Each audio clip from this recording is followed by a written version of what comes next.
Hi friends, welcome back to Kongu Adukkalai. இன்னைக்கு நம்ம வந்து பாலக் பருப்பு ரெசிபி பார்க்க போறோம். அதுக்கு என்னென்ன தேவையான பொருட்கள்னு பார்க்கலாம் வாங்க.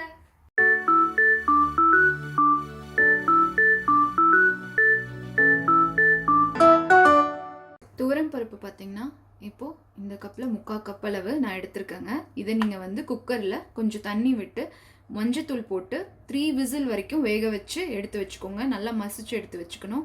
அடுத்தது பாலக்கீரை பார்த்தீங்கன்னா ஒரு கட்டு போல் நீங்கள் யூஸ் பண்ணலாம் இதுக்கு தாராளமாக. ஏன்னா நீங்கள் இது கீரை வதக்குறப்போ இந்த கீரை பார்க்க நிறையா இருக்குது, வதக்குறப்போ இது நல்லா சுருங்கிடுங்க.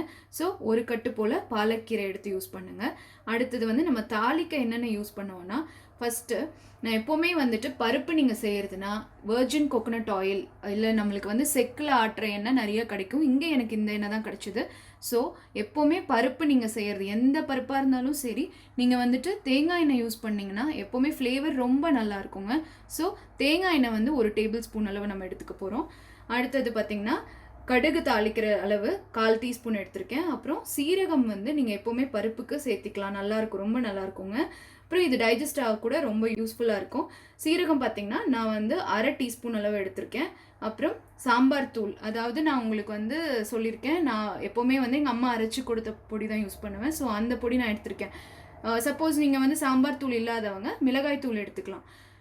அப்புறம் பார்த்திங்கன்னா நம்ம ஃபஸ்ட்டு ஒரு பெரிய வெங்காயம் நான் சின்னதாக நறுக்கி எடுத்து வச்சுருக்கேன். அப்புறம் தேவையான அளவு கறிவேப்பிலை எடுத்துக்கலாம். நீங்கள் பூண்டு வந்து நான் ஒரு 6 பல் எடுத்துருக்கேங்க. ஸோ இதை நீங்கள் எப்போவுமே எப்படி பண்ணணும்னா சின்னதாக கட் பண்ணி எடுத்து வச்சுக்கணும். ஸோ நீங்கள் அந்த பருப்பு சாப்பிட்றப்போ இந்த பூண்டு வந்து இருக்குன்னு தெரியணும். ஸோ ரொம்ப பொடியாக நீங்கள் நறுக்கிடக்கூடாது. அப்புறம் வரமிளகா பார்த்திங்கன்னா காரத்துக்கு ஏற்பதான். நான் இன்றைக்கி 2 வரமிளகா எடுத்திருக்கேன். அப்புறமா தக்காளி வந்து ஒரு 2 தக்காளி பழம் சின்னதாக நறுக்கி எடுத்து வச்சுருக்கேன். ஸோ இன்னொன்று என்னென்னா பச்சை மிளகா தான் வந்து எப்போவுமே இந்த கீரை இதுக்கெல்லாம் யூஸ் பண்ணுவாங்க. ஸோ நான் என் ரெசிபியில் மோஸ்ட்லி பச்சை மிளகா யூஸ் பண்ண மாட்டேங்க. ஸோ ஏன்னா அது அடிக்கடி பச்சை மிளகா யூஸ் பண்ணுறதுனால நம்மளுக்கு ஸ்டொமக் பெயின், அப்புறம் பாடி ஹீட் ஆகும். ஸோ நான் எப்போவுமே ப்ரிஃபர் பண்ணுறது வரமிளகா தான்.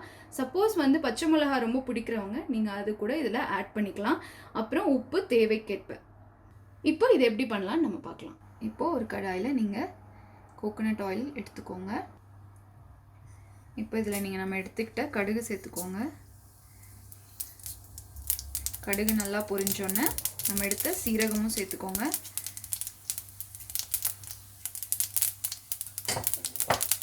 இந்த சீரகம் கருக விட்டுறாதீங்க. இதில் வெங்காயம் சேர்த்துக்கோங்க. அப்புறம் பூண்டும் சேர்த்துக்கோங்க.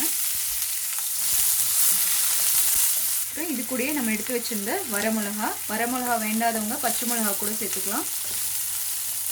இதை நல்லா வதக்கிக்கோங்க. இப்போ வெங்காயம் நல்லா வதங்கிடுச்சு. ஸோ நீங்கள் வந்து தக்காளி சேர்த்துக்கலாம். அப்புறம் இதில் கொஞ்சம் உப்பு சேர்த்துக்கோங்க. அப்போ சீக்கிரமாக தக்காளி வதங்கிடும்.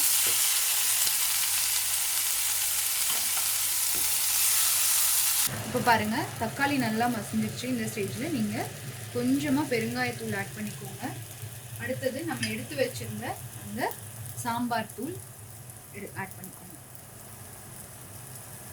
நல்லா வணக்கி விட்டுருங்க.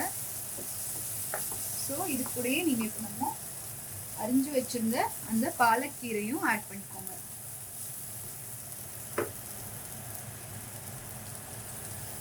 ஸோ இந்த கீரையை நல்லா வதக்கிக்கணும். இப்போ பாருங்கள் கீரை நல்லா வதங்கிடுச்சு. இது கூட நம்ம வேக வச்சு எடுத்துருந்த இந்த பருப்பை ஆட் பண்ணிக்கோங்க. இப்போது இதில் கொஞ்சமாக உப்பு சேர்த்துக்கோங்க. ஏன்னா நம்ம முதல்லையே தக்காளி வதங்குறதுக்கு உப்பு சேர்ந்துருந்தோம். அது போக இன்னி கொஞ்சம் இது கூட சேர்த்துக்கோங்க. இப்போது நீங்கள் வந்து உப்பு பத்தலைன்னா இன்னும் கொஞ்சம் ஆட் பண்ணிக்கோங்க. ஸோ காரம் இன்னும் வேணுங்கிறவங்க இன்னும் கொஞ்சம் சாம்பார் தூள் நீங்கள் ஆட் பண்ணிக்கலாம். ஸோ இது கொஞ்சம் கொதி வர விட்டுருங்க அப்படியே. இப்போ பாருங்கள் இந்த பருப்பில் இந்த கீரையும் நல்லா வெந்துருச்சு, கொதியும் வர ஆரம்பிச்சிருச்சு. இந்த ஸ்டேஜில் நீங்கள் 1 ஸ்பூன் அளவு நெய் ஆட் பண்ணிக்கலாம். அது கூட இது வந்து ஆப்ஷனல். இது வந்து நல்லா இருக்குங்க இந்த ஃப்ளேவர், அதுக்காக நான் ஆட் பண்ணிக்கிறேன். நெய் வேண்டாதவங்க இதை ஸ்கிப் பண்ணிக்கலாம். நம்மளோட பாலக் பருப்பு ரெடி ஆயிடுச்சுங்க. இது ரைஸ் கூட ரொட்டி கூட ட்ரை பண்ணி பாருங்கள், ரொம்ப நல்லாயிருக்கும். அப்புறம் எக்ஸ்ட்ராவாக நெய் கூட நீங்கள் சேர்த்து இது யூஸ் பண்ணலாம். ரொம்ப உங்களுக்கு பிடிச்சிருக்கும். கண்டிப்பாக ட்ரை பண்ணி பாருங்கள்.